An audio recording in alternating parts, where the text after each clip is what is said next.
This is Mike Smith, and it's my pleasure to fill in for Bill Good once again today. Well, we've talked a lot on the show about temporary foreign workers. It seems like every day there's another controversial story about TFWs, temporary foreign workers in our country. The stories all come down to a common denominator. You have cases where you had qualified Canadians ready, willing, and able to work, and those jobs instead are going to temporary foreign workers under that federal program.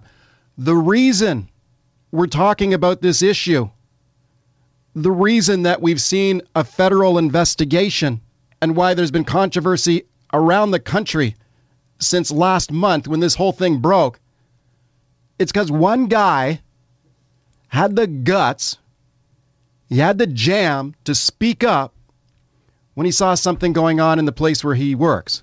I want to introduce you to him now. His name is Kalen Christ. He's 21 years old. And he works at McDonald's in Victoria. How you doing, Kalen?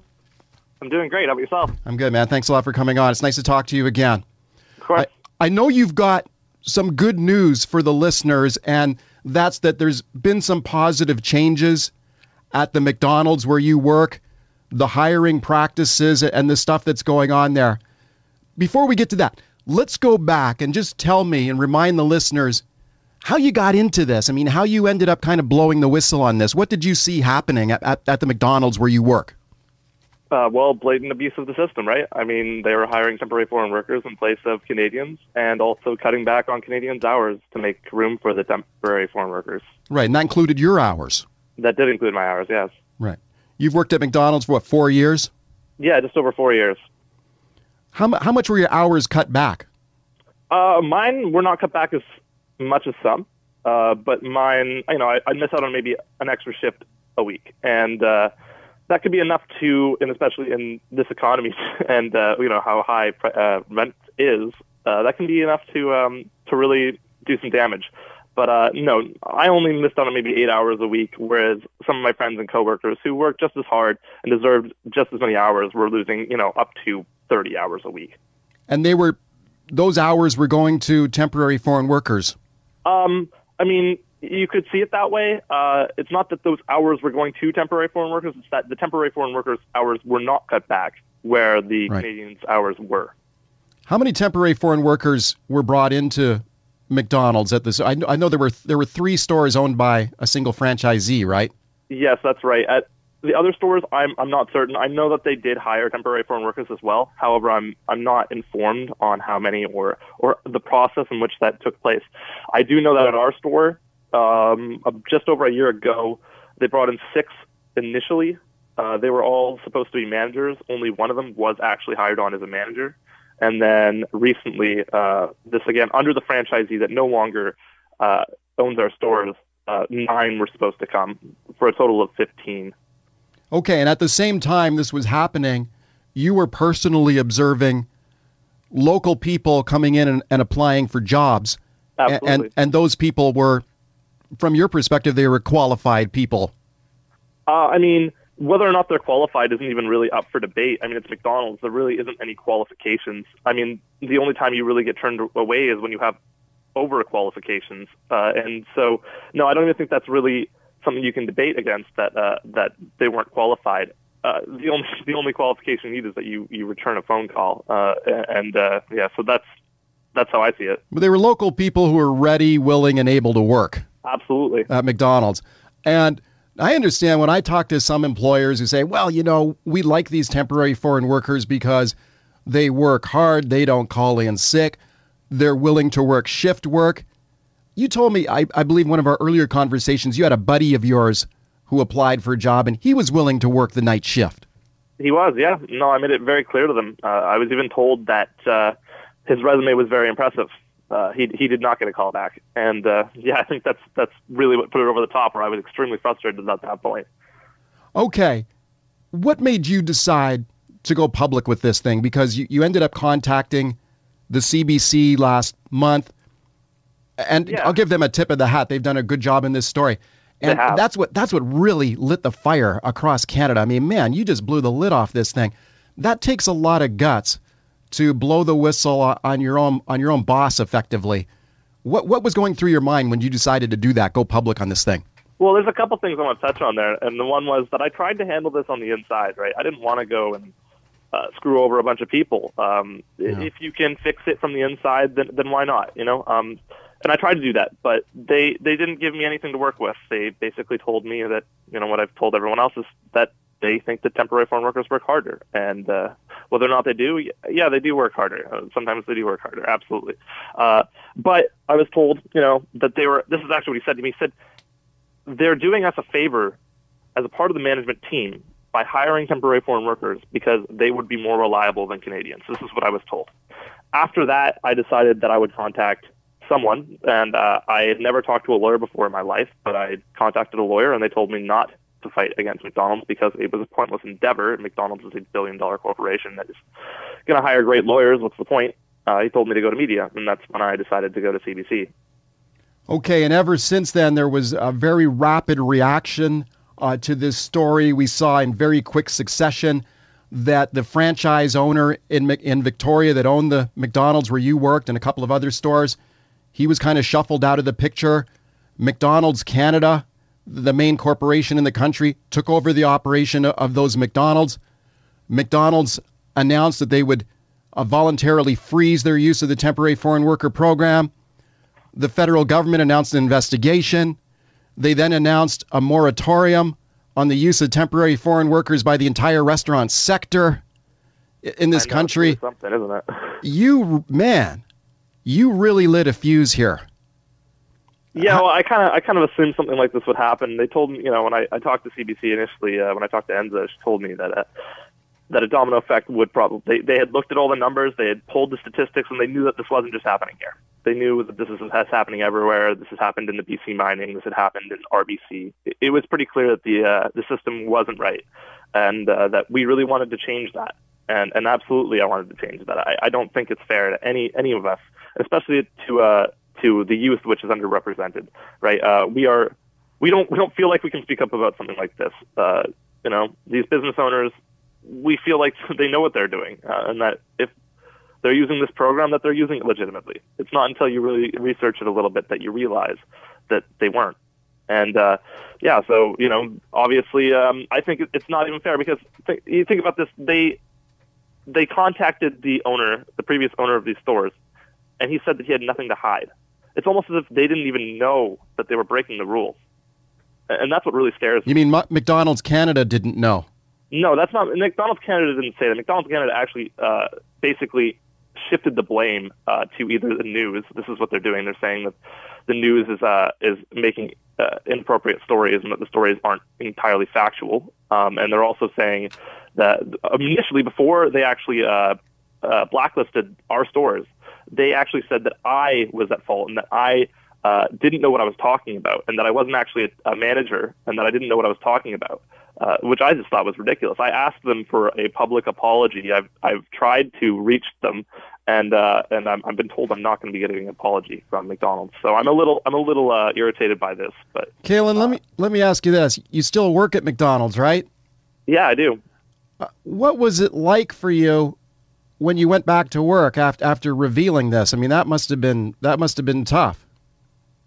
It was tough at first. It's really just getting better now. But at first it was quite tough.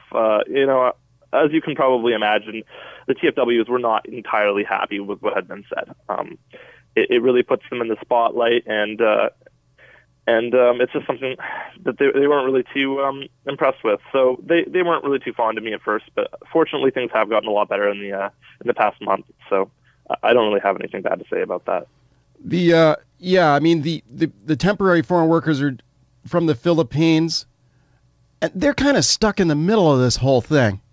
Yeah. Because you can't really blame them for wanting to come to Canada, have a better life, and provide for their families. No, you can't. You really can't. And so it must have been difficult for you. I mean, I know you mentioned to me earlier that you were on pretty good terms with a lot of these temporary foreign workers before this whole thing happened, and then when you went back to work, it was a bit frosty, but you say things are improving a bit. Yeah, they are. I'm not sure why or what's really changed, but things are normalizing, and there are a few cases where I'm still not really getting the respect that I deserve, I think. But and not in most of them. I mean, it just feels like it was before this whole story broke again, for the most part. And I hear the McDonald's where you work have hired some local people now. They have. It didn't take long. I guess it wasn't as hard as they thought to find local people to hire. Apparently not. No, this is obviously a clear abuse of the program. It's really quite obvious to me. How many local applicants have they hired at your store? Actually, by now, I think it's about 8. I'm not clear on the numbers, but I think we've already hired 8 locally for our store alone. And I can't speak for the other stores, but I'm sure that they've hired local people too. Okay, Kalen, here's what we're going to do. I'm going to jump in there. We'll take a break. I respect you, man. I give you a tip of the hat because that takes a lot of guts to go public with something like that, to stand up to your own employer, then go back to work with your head held high. I think you did the right thing, Kalen. Here's what we're going to do. We're going to take a break. We'll come back, and let's get the phone calls going here. Now, I'd love to hear from people on the Temporary Foreign Workers Program. Weigh in. Have your say. What do you think about what Kalen did here, exposing what was going on at his own place of work at McDonald's? 604-280-9898 is the number to call me. Toll free all around BC. It's 1-877-399-9898, star 9898 in your cell. Your call's coming up. All right, welcome back. My guest is Kalen Christ. He's an employee of McDonald's in Victoria. He's the guy who blew the whistle on the Temporary Foreign Workers story. Started this whole thing rolling. 604-280-9898. Rita on the open line. Hi. Yes, hello? Hi there. Hi. Yeah, I just feel it's really unfortunate that we always tend to make it black and white issues and negative, in this case, negative against the employer. I have family members involved with franchises, and years ago there was a shortage of workers and they could get no employees applying here locally, and then the government implemented a program whereby foreign workers could come. And a lot of paperwork had to be done and to get these people over and to find them homes. And it's been a wonderful program. Unfortunately, some franchisees may do things wrong. That doesn't label everyone as doing things wrong or that the temporary foreign workers have taken away all the jobs, when in fact they filled spaces where there was no work. So I think we should be careful, and we should get employers on who actually have the other side of the story of how stuck they were to have employees. Yeah, we've had both sides of it. Now, when you say your family was involved in franchise, like restaurant franchises? Yes. Like fast food? Right. In Vancouver? Or where? Outlying areas. Okay. Kalen, I mean, at the end of the day, can you see a situation where a fast food restaurant might not be able to get a local worker and they would have to rely on a temporary foreign worker? I can maybe see that in a place, maybe a remote location. Yeah, I mean, maybe. In my opinion, no. I don't think any fast food restaurant should ever have a case where they should hire a temporary foreign worker. I mean, in the temporary foreign worker program, it says skilled labor, and McDonald's and any fast food restaurants, it's not skilled. It's anyone can get a job there by applying. We have an unemployment rate. People are unable to get jobs. They're on the streets. If you see the store that I came out with, the across the road is actually a homeless shelter. I mean. Help these people get jobs before we hire people from overseas. Well, and as you just mentioned, ever since you blew the whistle on this thing, they hired 8 local people. Yeah, I mean, that isn't the case everywhere, though, but still, I don't think so. I think that if you can't find workers to work the late night shifts, then don't have your store open all night. That's all there is to it. There's too many excuses to hire people from overseas where this program is being abused, and there's just no way for anyone to know if that's true or not. So I don't like that. I don't think that's appropriate. Let's go to Russell on the open line. Hi. Yeah, I have mixed feelings here about this. Kalen, I understand exactly why you did what you did, and I guess I'm a customer. Basically, I have nothing involved with any franchise or nothing. I'm just a observing customer, and I clearly see better service from the immigrants, as well as I would like you to call up in 3 to 6 months and see how many of those 8 workers are still working there who haven't quit or got fired because of the service they're providing. The bottom line is McDonald's and these companies have a history of hiring and retraining people constantly, and they just got sick and tired of it, and they brought in the foreign workers who were more reliable and consistent with their job performance. Okay, Kalen, what do you say to that? McDonald's is known for putting on training systems. They have a really great training system. I have to appreciate it. That helps new people and people who maybe don't have the work ethic get this work ethic. I can tell you in my case with this McDonald's, there's no way any of these new kids would want to work hard for these individuals because they treated us terribly. The working conditions were awful, to give you a couple examples. We would not be paid overtime. It didn't happen. If we worked overtime, we were not paid overtime. We would work in kitchens that were above 40 degrees temperatures. They did not treat us fairly. We had no air conditioning during the summer. These people treated us horribly. Why would we want to work hard for them? Why would we want to have great service? We wouldn't. This is what happens at a lot of fast food restaurants, where if they actually spend the time and try to train and develop these people, instead of just blaming them for their bad work ethic, maybe giving them the benefit of the doubt and saying, hey, we can help these people, that they would have great service. Interesting. Let's go to Terry on the open line. Terry, what do you say? Yeah, hi. How you guys doing? Good. I'd like to congratulate your guest for what he did. The two previous callers are kind of out to lunch. I have worked with people from other countries. I work in social services. To stereotype and say people that are immigrants are automatically better workers than Canadian-born is absolute drivel. I have worked with foreign workers. Some of them are great. One lady who was Filipino used to spend half the shift on the cell phone talking to friends. So don't stereotype, right? Okay, thank you very much for a good call. Kalen. Yeah, when it comes to stereotyping, yeah, I agree. Not all of them work as hard as people seem to think. I'd say that most of them do work harder than Canadians. I'd even say that. I think we've all touched on this subject before, that it's because, a lot of the reason is that they are afraid of deportation. They're afraid of not impressing their bosses, et cetera, et cetera. I've watched many people in this store, many CFWs, work overtime on purpose for no extra pay, even when they weren't asked to, simply because they really want to make a great impression. They don't want to be kicked out of the country. Yeah, exactly. They may have mouths to feed. They may have family to feed back home. So heck, I'd be working my butt off too. Here's what we're going to do, Kalen. I'm going to jump in there because we're up against the clock. But we got so many calls. People want to have their say on this thing. Keep calling me up right now. 604-280-9898. More of your calls after this. All right, welcome back to the show. Instead of setting up at Wreck Beach, maybe all those cops should go to Newton and check out the crime rate there. Instead of set up a tent there. Instead of Wreck Beach. Anyway, we're talking about temporary foreign workers at McDonald's. My guest is the original McWhistleblower, the guy who blew the whistle on this whole thing. Kalen Christ. Kalen, you are the guy who kicked the hornet's nest on this thing. I got to tell you, tons of people want to have their say. Richard on the open line. Hi. Hi. I'm calling from Delta. Kalen, great job. Congratulations. You've done a really great service to everybody here in Canada. These restaurant owners keep on talking about they should get after the people that are making these violations of the Labor Immigration Act and the plan. How much are the investigations going to cost the taxpayer? How much are we going to spend for labor relations specialists to comb through all these restaurant all the documentation and all this to sort out these problems, both here and in overseas, because there's a lot of abuse of these people with labor contracting and documentation and fraud in governments so they can get their visas and exit visas and all this sort of stuff.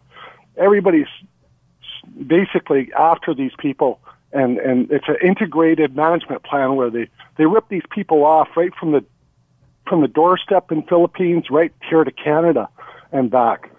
And then we have to review the lack of labor regulations. As he noted, there's overtime violations and all this going on. Who's going to pay for all the bureaucracy that's got to be set up? Okay, Richard, thanks for a good call. Kalen, I'm sure you don't know how much this is going to cost, but did you think when you decided to blow the whistle on this thing, do you think this would be as big as it has become? Maybe not as big, but I definitely knew that there was a problem going on, and that wasn't just my store; that it was Canada-wide. And in regards to the question, I don't know how much it's going to cost. I mean, but I think it's necessary. I don't think it's fair to I don't want to pay more for my kids. Right? These are the kids in school that are going to be getting these jobs, especially in the fast food sector where the moratorium has happened. Unfortunately, we're probably going to have to pay more taxes to look over that. I mean, I think it's necessary if people are abusing a program and basically putting people out on the streets. I think that no matter what happens, something needs to be done about that. People can't just be thrown out and say, hey, you got to deal with this. You're homeless now. You can't get a job because we're giving it to people overseas. Let's go to Alex on the open line. Hi. Hi. I'd just like to mention that in terms of employers, we're not all in it together. We're all competing against each other. So I'd like to find out more information about these people who are abusing it. Like, who are the franchisees? Did they lose any money? They certainly haven't lost any reputation, since we don't know who they are or what other businesses they may be running. What happened to the franchise owners, Kalen, who own those 3 McDonald's in Victoria? So the name of the business was actually Nasib Services. I can say that because McDonald's outed them, actually. They outed them publicly. They basically put the blame on them, and they were put on the blacklist for the temporary foreign worker program. The name was Nasib Services, Inc. Let's go to Sam on the open line. Hi. Hi there. I just like to say this is just a tip of the iceberg. I mean, if you look into this, is becoming a great immigration fraud too. Some of these people are charging. Some of these employers are charging upfront money in India to the people that they will come here, they will get their PR card and all that. Especially in the Indo-Canadian restaurant business, these guys cooks are coming from there, and they are paying these employers up front. And even when they come here, they are cashing their checks, and they are giving cash back to the employers. So it is the biggest fraud than ever. Okay, Sam, thanks for calling. Yeah, I mean, we've heard a lot of stories, Kalen, about consultants who will set up business to bring temporary foreign workers into the country. We've heard stories about temporary foreign workers who are required to pay their employer rent and live in their sanctioned places where they can live. I mean, this is kind of the stuff that goes on.